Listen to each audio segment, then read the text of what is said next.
si një histori kur më erdhi një shok i djalit tim për të kërkuar ndihmë.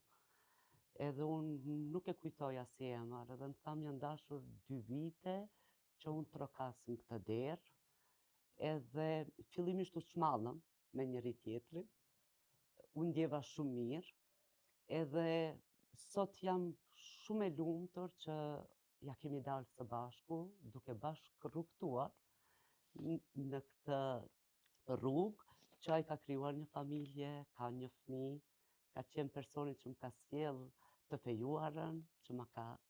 prezantuar, më ka njoftuar, jam ftuar në dasmën e tyre, po sidoqoftë të rregullat tona profesionale na penalizojnë për disa gjëra që shpirti na i don, ndërsa nuk na lejohet,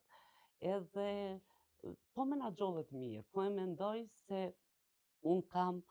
atë paqen me veten. Jona, kjo është shumë e rëndësishme,